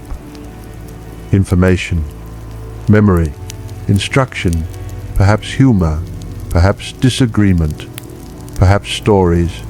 We cannot recover which. Still, language must have carried far more than stone ever could. A skilled napper can demonstrate with the hands. A hunter can point to tracks. But people also need to coordinate, warn, remember, teach, and speak about things that are not physically present. The wider networks, visible through exchanged materials, make sense only in a world where relationships can persist beyond immediate sight. Someone absent can still be known. A route taken last season can still be described. A source of stone beyond the valley can still be remembered. A group elsewhere can still matter. Words once held this invisible geography together. All the words are gone. You hear only imagined human cadence around the hearth, leaving the content blank. Perhaps that blankness is peaceful. You are not required to understand every sentence to recognize companionship. A voice lowers. Another answers. Someone shifts closer to the warmth. The atmosphere is neither solemn nor ceremonial. It is ordinary evening. That ordinariness matters. Human history is mostly made from hours like this. Not battles, not coronations, not discoveries announced to crowds. Just people sitting near warmth after work, maintaining what they need, exchanging words that vanish almost as soon as they are spoken. The traces left behind are small, a flint fragment, a scorched stone, a bone, a shell, an engraved pebble. From them, an entire human evening must be approached carefully. You place your hand near the hearth again. The stones are warmer now than the surrounding earth. Heat moves into your palm. The sensation is immediate enough to quiet thought. For several breaths there is only temperature, warm stone, cold air, smoke, the smell of food lingering nearby. Hide against your shoulders. Your body understands this world before your mind does. Perhaps that is why fire can make 15,000 years feel unexpectedly short. A person then and a person now both know the relief of cold fingers returning to warmth. No translation is required. You look across the flames. The people here are physically as human as you are, but their expertise has grown from another environment. You carry different instincts. You might reach automatically for a switch in darkness, for a sealed bottle when thirsty, for a door when cold, for a clock when uncertain of time, for a screen when uncertain of anything else. None of those movements has meaning here. The people around the hearth possess their own automatic knowledge. How much fuel to add, where equipment should remain overnight, which object must stay dry, how close to place something to the heat, how to orient the body inside the shelter, which sound beyond the wall is ordinary, which might deserve attention. Expertise eventually becomes invisible to the person who owns it. Perhaps the people here would be as helpless in your city as you first imagined yourself to be here. A road crossing could confuse them. A locked door could stop them. A machine might seem impossible. The thought removes the last temptation to rank one world above another. Human beings do not become intelligent because their tools become modern. They become adapted. Every age teaches its children the skills its environment demands. You are simply living for a few hours inside the wrong curriculum. The night grows colder. More people draw nearer to shelter. The exterior work areas lose activity as darkness strengthens. A few final objects are carried inward. The arrangement of the camp changes almost imperceptibly from daytime workspace to nighttime refuge. No one announces it. The transition occurs through bodies, through where people choose to sit, through what gets brought closer, through what is left outside. You follow their example. The interior feels smaller once several people occupy it. The central hearth gives the space shape. Everything is arranged in relation to it. Warmth, smoke, sleeping places, tools, bodies. There is little wasted distance. If hides or other coverings are used beneath or around sleeping people, their exact arrangement is lost to us. Organic bedding rarely survives. You resist imagining a complete interior design. Instead, you notice what can safely be felt. The ground is firm, the heat is uneven, the air carries smoke, people are close. The shelter responds to wind. Outside, temperature continues to fall. Within, human presence changes the space. The closeness may feel unfamiliar. Modern life often treats privacy as physical distance. Here, shared warmth and security may make proximity more useful than separation. Again, archaeology cannot tell you every social rule governing this interior. But the scale of a roughly 5-meter shelter sets simple physical limits. People who share it know one another's movements. No one disappears into another room. You adjust your position carefully, trying not to disturb anyone. That alone requires a new awareness. The body becomes part of communal space. A child lies near an older person. Someone still works with a small object close to the fire. The light is lower. Shadows move across the hide walls. The flame makes the shelter seem to breathe. Outside, the darkness waits only a thin barrier away. You listen. At first, every sound beyond the shelter seems important. Wind, a distant animal call, something moving near the river, the subtle shift of material under pressure. Your modern imagination wants to turn each one into danger, a wolf, a predator, a sudden attack, but the people around you do not react. That is evidence of another kind, not archaeological evidence, but the logic of expertise. Those who know a landscape recognize its ordinary noises. Fear often lives in the gap between sound and understanding. You have a large gap. they have a smaller one. So you learn from their calm. A sound comes. No one moves. You stop worrying about it. Another comes. Again, no reaction. Slowly, the night becomes less threatening and more textured. This is how unfamiliar places become livable, not when they become silent, when their sounds acquire categories: safe, ordinary, distant, close, expected, worth noticing, ignored. The people here have spent their lives building those categories. You have been here less than a day. The fire burns lower. Someone rearranges the embers. Red light glows beneath grey ash. You remember the morning and realize how long the day has been without once knowing its hour.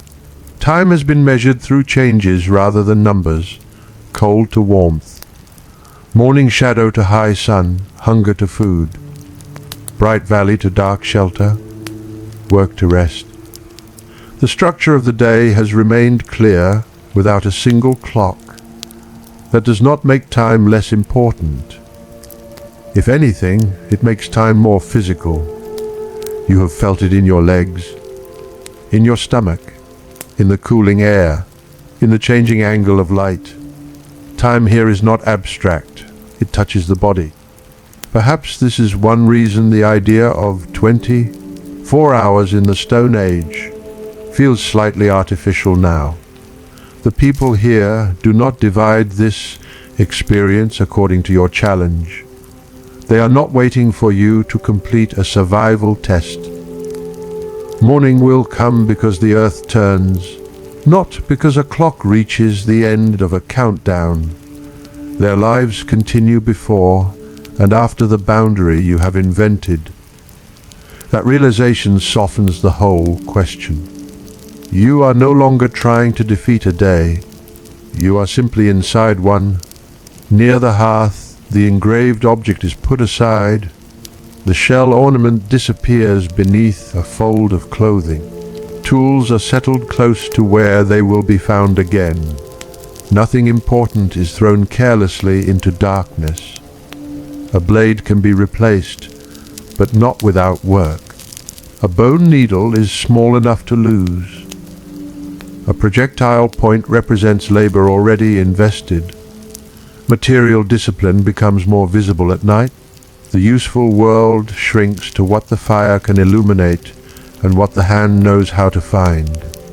Beyond the shelter lies open land filled with resources. Inside lies the selection that human knowledge has already transformed. You think again about wealth. In your own world, wealth often means accumulation. Here, it might also mean reliability, a sharp blade, dry clothing, a sound shelter, working weapons, known routes, people with skills, a place by the fire. None of these needs to be abundant if it is dependable. That word seems to fit the camp. Dependable. The river will be where memory expects. The flint deposit remains nearby. Animals follow patterns that experienced hunters study. The hearth can be fed. Tools can be repaired. People return to familiar places. Survival grows from the dependable repetition of knowledge. The wind drops briefly. For the first time, the shelter seems almost completely still. A deeper silence enters. Without the hide shifting, the smallest sounds become noticeable. Breathing. A faint movement against the ground. The softest click of stone placed beside stone. Embers settling. You could sleep in this sound. Perhaps some already are. You do not know. The light is too low to read every face. Your own eyelids feel heavier, but the day has not quite released you. There is still the awareness of being somewhere impossibly far from home. You think of the open valley beyond the walls. No city will rise here for thousands of years. No road, no written sign, no monument naming the people who used this place. Their entire world can vanish and leave only fragments beneath layers of sediment. Yet tonight, nothing about them feels vanished.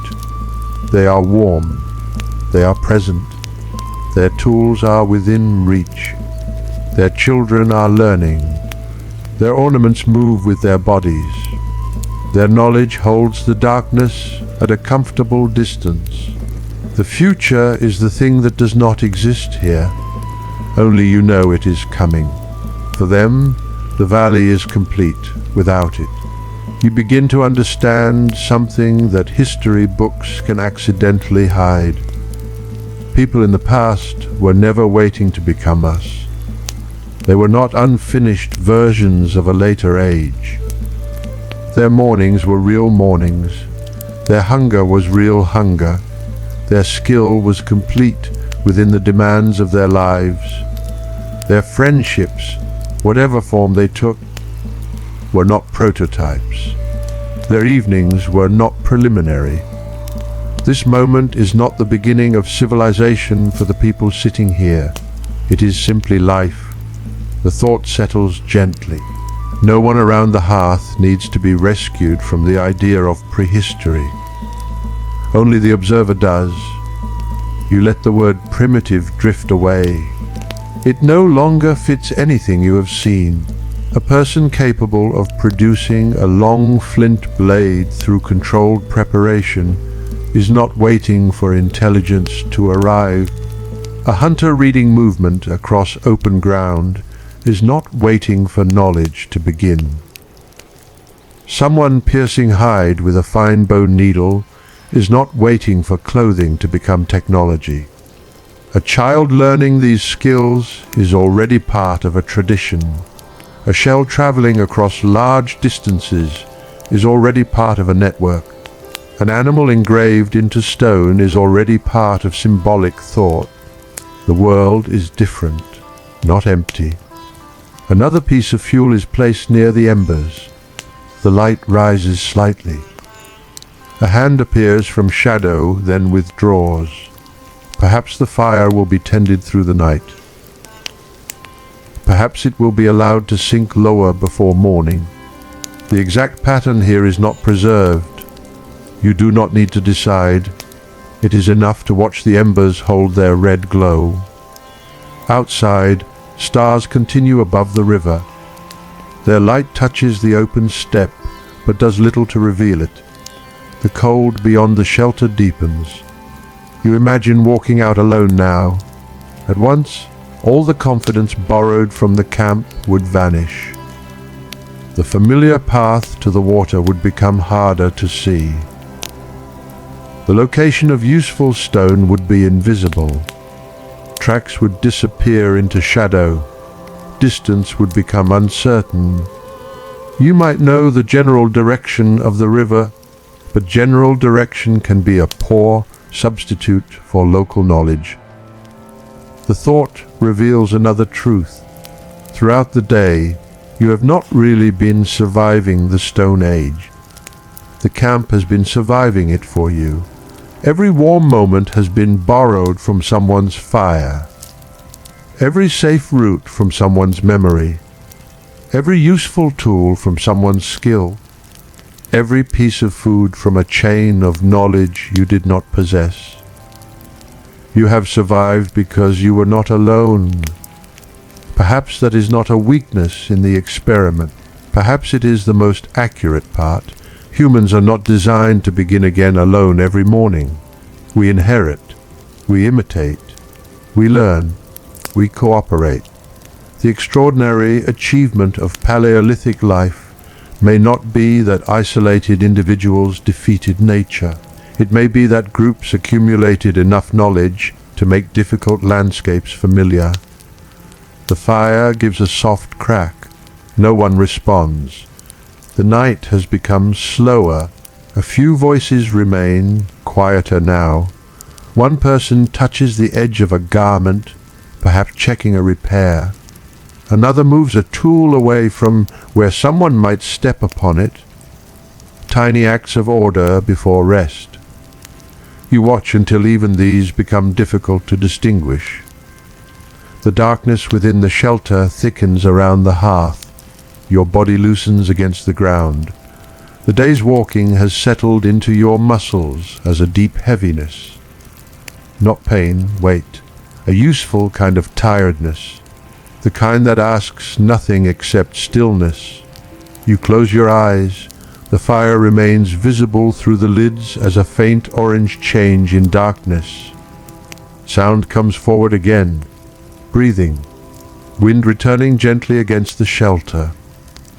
Water beyond, the occasional movement of someone not yet asleep. You do not know how many hours remain before first light. There is no need to know.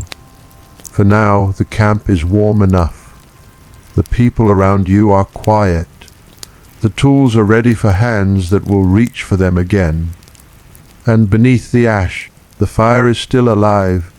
The embers change more slowly than flame.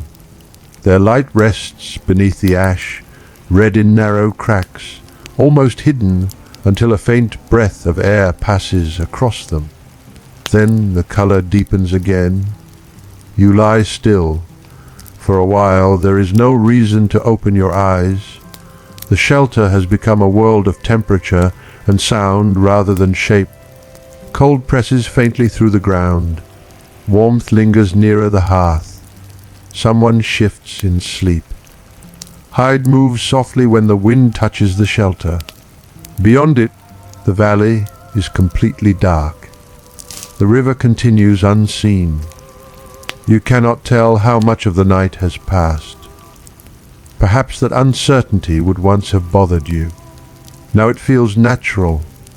There is no clock waiting for your attention, no illuminated number marking the distance to morning. The darkness will thin when it thins. Until then, the body rests inside the rhythm of the camp. At some point you wake more fully. The air has become colder. The fire is lower than before, and the difference can be felt immediately along the exposed skin of the face.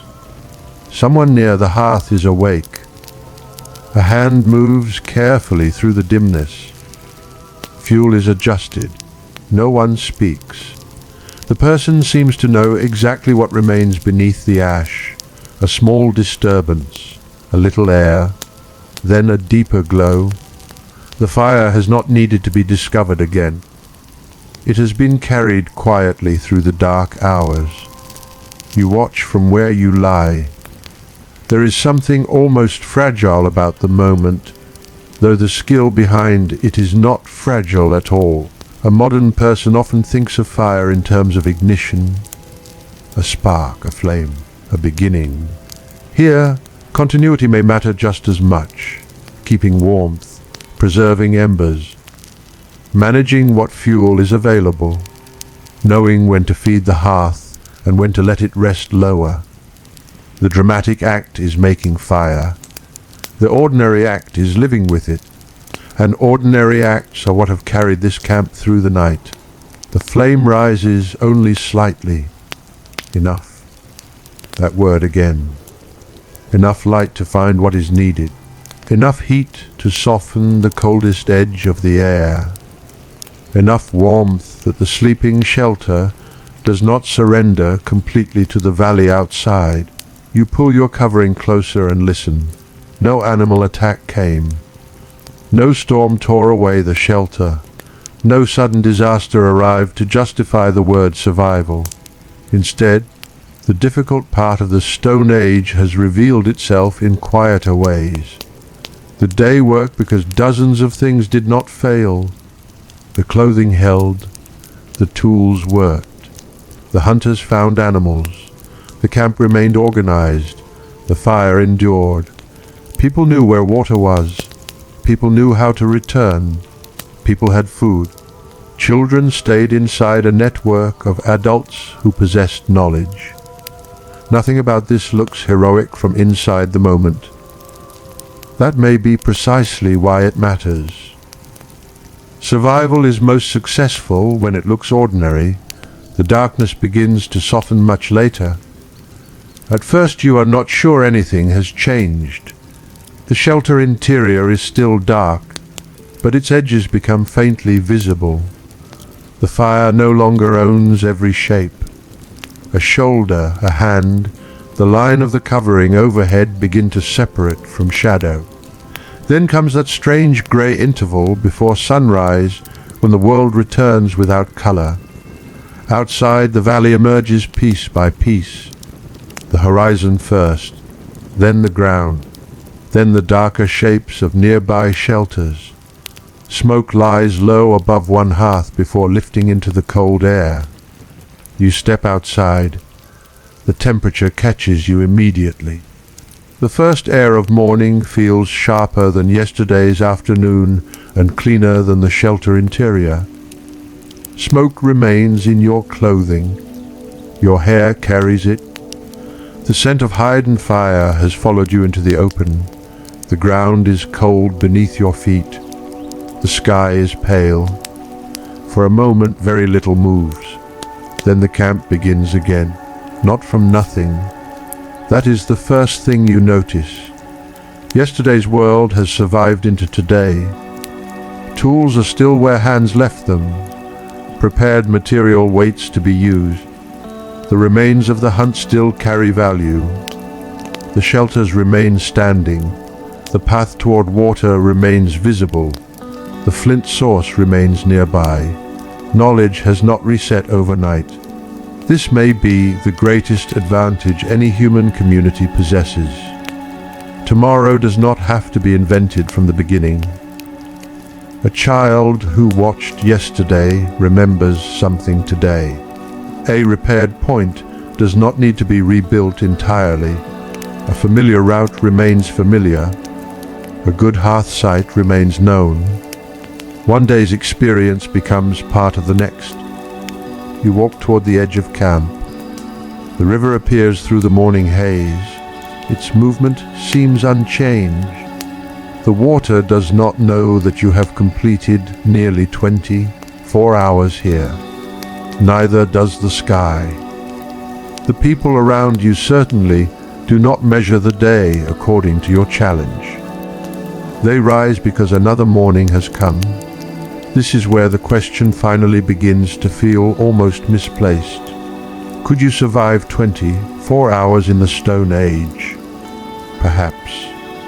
If these people kept you close, if they gave you warmth, if they shared food, if they led you through the landscape, if they kept you from ruining good flint, if they showed you where to walk, if they placed useful things in your hands, if they repaired the mistakes you made, if, above all, they allowed you to depend upon knowledge accumulated long before your arrival.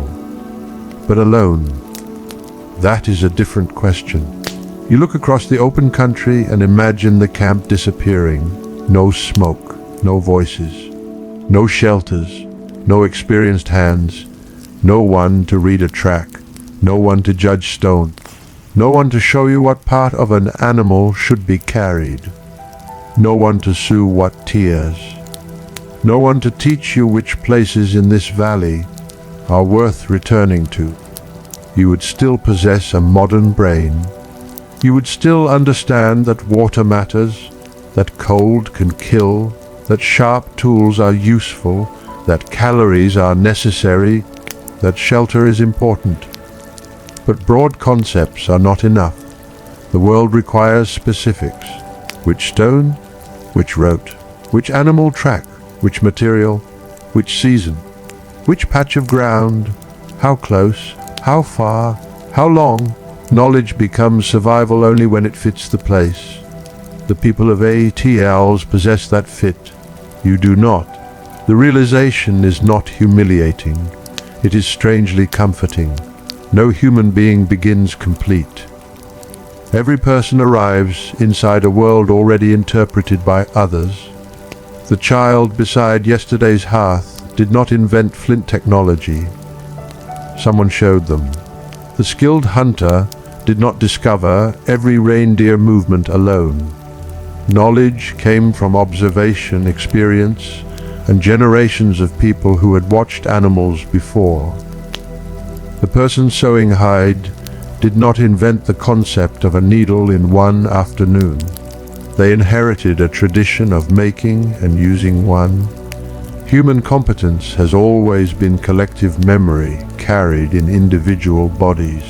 Perhaps that is one of the oldest forms of inheritance, not land, not money, not written books, a gesture, a route, a way to strike stone, a way to recognize weather, a way to make cold survivable, a way to find others again. The sun approaches the horizon. Light begins to warm the eastern sky.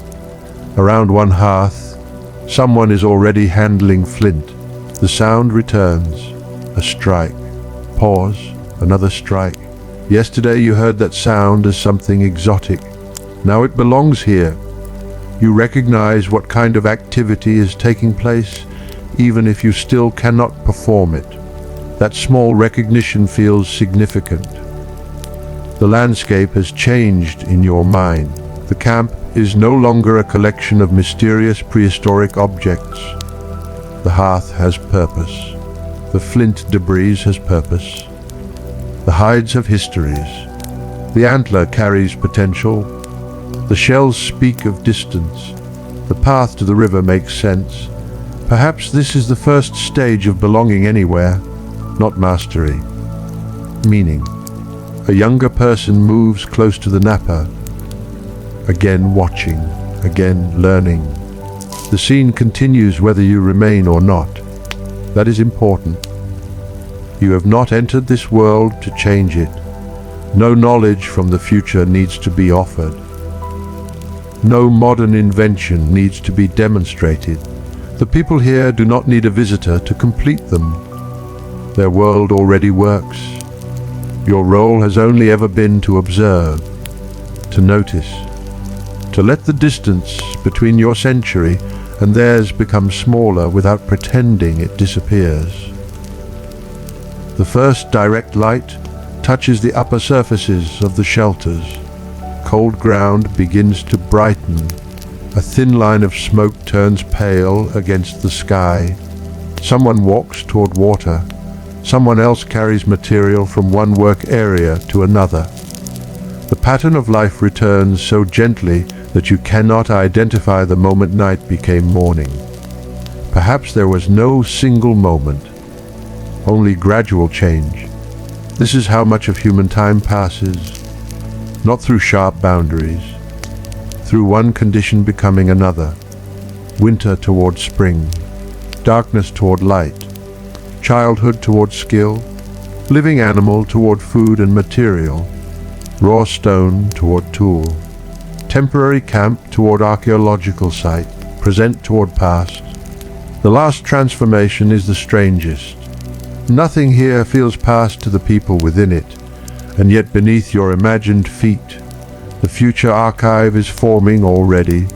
Flint flakes fall, bone fragments remain, heated stones crack, objects are forgotten, hearths accumulate ash, people move away.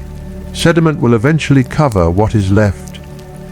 The shelters themselves will disappear, the wooden shafts will decay, the hides will vanish, the threads will vanish, the voices will vanish first of all.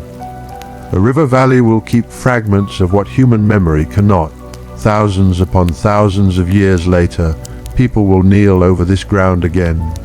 Not hunters, archaeologists. They will uncover stone. They will measure positions. They will refit flakes. They will study bones. They will notice differences in skill. They will reconstruct hearths and shelters from traces that would seem meaningless to an untrained eye. That itself is another kind of tracking. The Paleolithic hunter reads an animal from marks in soil. The archaeologist reads a human life from marks left beneath it. Both depend upon attention. You look down at the ground. Yesterday you learned that it was full of information you could not read. The same will remain true 15,000 years later. Only the questions will change. A piece of flint catches morning light. Perhaps it was rejected. Perhaps it broke badly. Perhaps it belonged to a learner. You cannot know. The uncertainty no longer bothers you.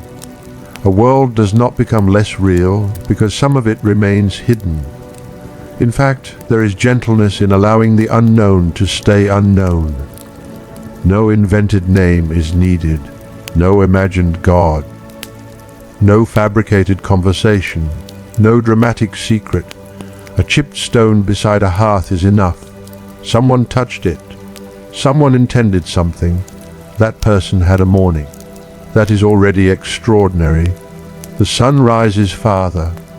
Warmth reaches the face. It is slight, but after the cold hours you notice it immediately. You turn toward it. The river surface brightens. The open steppe begins to regain color. Far in the distance movement appears, animals. Too far away to identify with complete confidence at first. The people near you look longer than you do. Perhaps they already know what they are seeing. You have learned enough not to assume. The group may hunt today, or perhaps another task takes priority. The archaeological record preserves repeated occupations, not a schedule for this exact morning. So the future of the day remains open. That feels right. There is no need for one more hunt merely to make the story complete. The world has no obligation to provide a finale. A person near the shelter picks up a projectile point and examines it in the clear morning light. Yesterday's repair may now become today's equipment. Someone else works close to the hearth. A hide is lifted. The child remains near the flint. Everything continues. Your 24 hours may be ending, theirs are not. You walk once more toward the river. This time you do not feel quite as lost. The path is recognizable. You know where the ground becomes softer. You expect the smell of damp sediment before you reach it. You know roughly where the camp will sit when you turn around. One day has taught you very little by their standards, but it has taught you enough to understand how much there is to learn. You kneel beside the water. Cold rises from it. The surface moves around small irregularities near the bank. You place your hand close enough to feel the chill. Water, no mystery, no technology. And yet even something this basic belongs within a network of knowledge. A reliable river can shape movement. A crossing point can matter. An old channel can influence where people place shelters. Animals may come near water. Repeated camps can turn geography into memory. The river is not simply scenery. It participates in life. It also outlasts almost everyone who stands beside it. People arrive, build hearths, leave, return. Generations pass. The water goes on. There is philosophy in that, but the river does not explain it. It simply moves. You rise. Behind you, the camp appears small against the valley. Yesterday, when you first approached it, the shelters seemed almost fragile. Now they seem resilient in a different sense. Not because they are permanent, because they do not need to be. A house that can be left is not a failed house. A camp that disappears is not an incomplete village. Mobility is part of the system. When resources shift, people can shift. When another place becomes useful, shelters can be taken down, equipment gathered, routes followed. Tiles may be returned to again. Familiar places can remain part of life without being occupied forever. Perhaps modern eyes overvalue permanence. Stone walls impress us because they survive, but survival itself often depends upon knowing when not to stay. The people here do not need to build monuments in order to endure. Their knowledge moves with them. That is why so much of their world can vanish materially, while the people themselves continue. A shelter can decay. The technique for making one passes onward. A wooden tool can rot. The idea of it remains in another pair of hands. A hunter dies. Someone younger remembers the route. The strongest architecture in this world may be memory. It leaves almost no ruin. You return slowly toward the fire. The smell of smoke reaches you before the warmth does. By now it feels familiar enough that another strange realization appears. If you stayed longer, you might begin to stop noticing it. The human mind turns even powerful sensations into background once they become ordinary. The cold, the smoke, the open sky, the closeness of other people, the lack of artificial sound. Everything that seemed overwhelming yesterday could become normal. And perhaps your own century is filled with equally extraordinary things that you no longer notice. Warm rooms, light at the touch of a finger, food arriving from places you have never seen, clean water traveling through walls, messages crossing continents, medicine waiting behind a door. You call them ordinary because you were taught how to live among them. The people here call nothing Stone Age. They do not know they are prehistoric. They are simply surrounded by the ordinary miracles of their own competence. Sharp stone sewn hide, remembered roots, fire, language, cooperation. Perhaps every age feels ordinary from inside itself. You sit again near the hearth, a little farther from the flames this time. The morning sun now adds enough warmth that the fire does not have to carry the entire burden. Someone works with antler nearby. A blade rests on the ground. You resist the impulse to touch it. That too is something you have learned. Not everything within reach belongs in your hand. Another small mark of adaptation. You listen to the camp, stone striking stone, low voices, water, wind hide moving, footsteps, the same sounds that accompanied your first arrival, but you hear them differently now. Yesterday, they were evidence of strangeness. Today they describe a functioning home. The survival question has quietly answered itself. Could you live here? Not because you are modern. Not because you know more history. Not because your species has somehow changed. You are the same species as the people around you. You could live here if you learned, if people taught you, if you became useful, if the landscape acquired meaning, if skills moved from their hands into yours slowly enough that one day you no longer had to think through every action.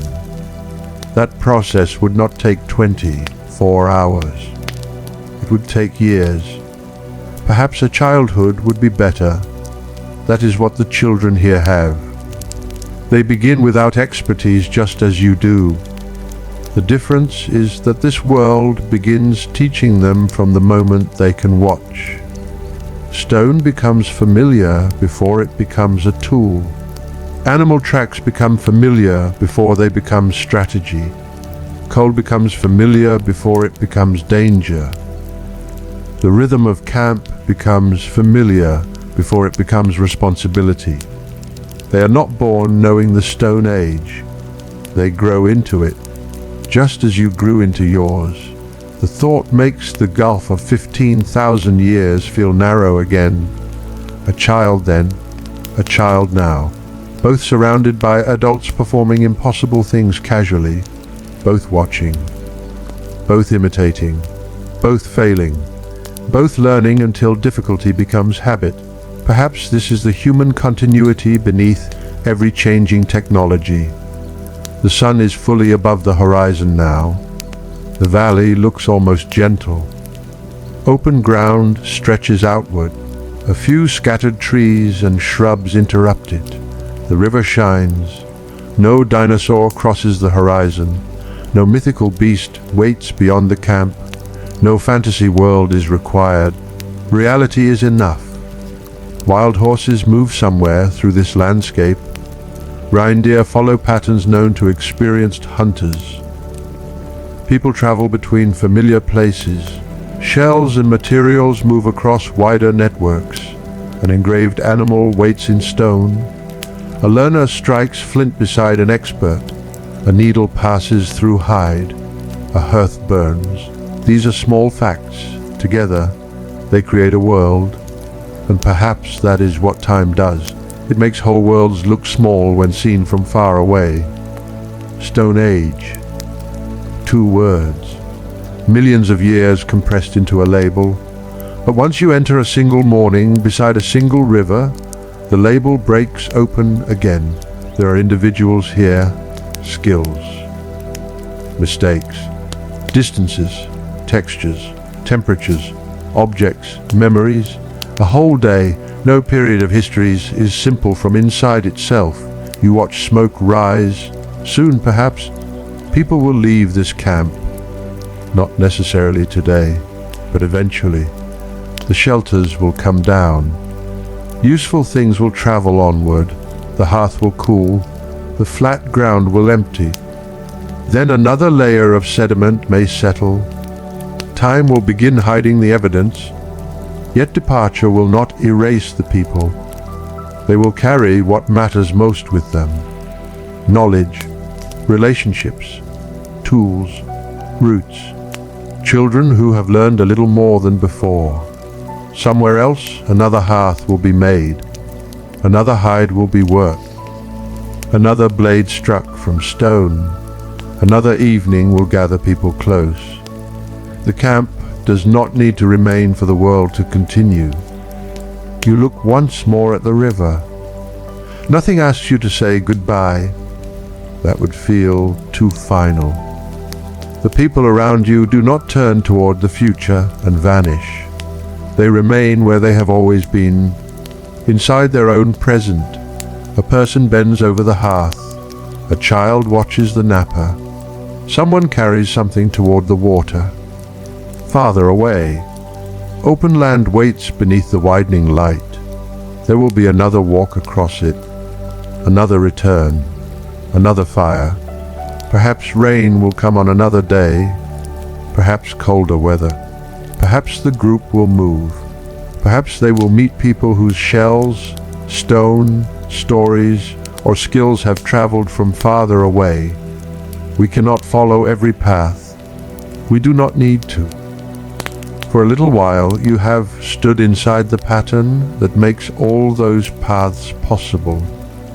And now the question that brought you here has become quieter. Could you survive the Stone Age? For one day perhaps you could, but not because you conquered it. You survived because human beings had already made a home within it, because someone knew the river, someone knew the stone, someone knew the animals, someone kept the fire, someone knew how to sew. Someone remembered, someone taught, and in the end, that may be the most familiar thing about this distant world. No human life is built alone. The morning continues. The hearth gives off less smoke as the air warms. A blade catches sunlight near someone's knee. The river moves patiently through the valley, and while the people of Étiolles return to the small work of another ordinary day, the open country stretches beyond them, wide and quiet beneath the same sky that will remain long after every footprint has faded.